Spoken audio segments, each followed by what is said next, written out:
चींटियां थी दो, दो चींटी थी, दोनों सगी बहन थी।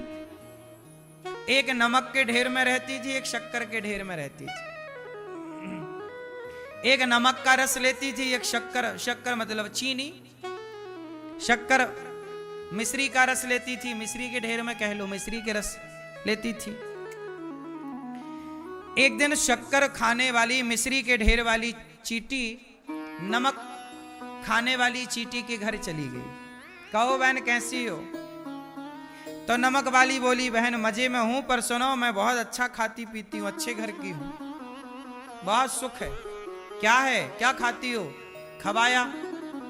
तो मिश्री खाने वाली को आप नमक खवा रहे हो, लेकिन बेचारी मिश्री वाली कोई बोली नहीं, उसको लगा बहन को बुरा ना लग जाए कि लो खारा खारा उसे लगा, उसे कोई स्वाद तो आया नहीं।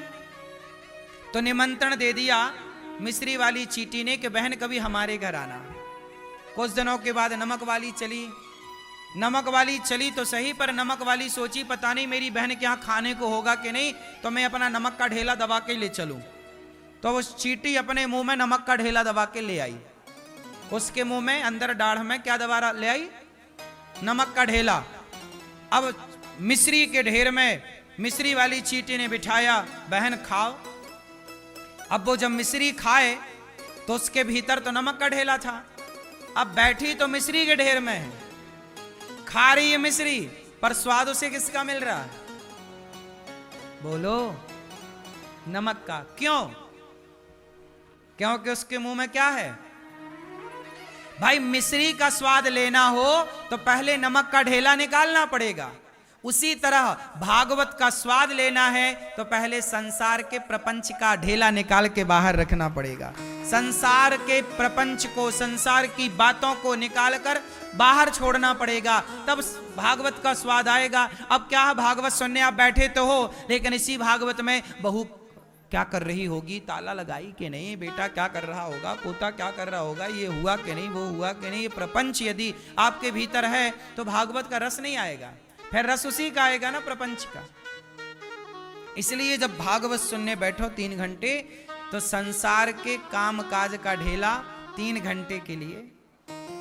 भगवान के भजन में भी जब बैठो घर में तो आप 10 मिनट भले भगवान का चिंतन करो, पर 10 मिनट के लिए घर का प्रपंच बाहर करके और प्रेम से 10 मिनट के लिए भगवान के चरणों में समर्पण भाव से बैठोगे, तब जाके स्वाद मिलेगा। अब आप राम राम जपते हो, भक्ति करते तो हो, लेकिन उस भक्ति में भी आपका मन तो वहीं लगा है ना, सब में। 10 मिनट के लिए भी आप लोग अपने मन को नहीं हटा पा रहे हैं परिवार से, काम से, काज से, प्रपंच से।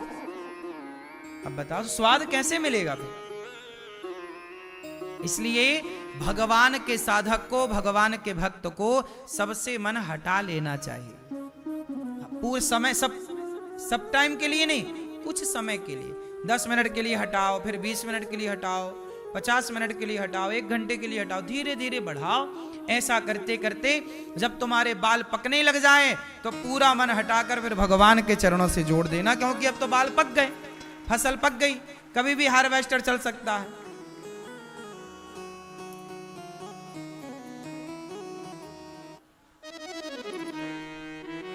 मैया सो गई क्या मेरी माँ?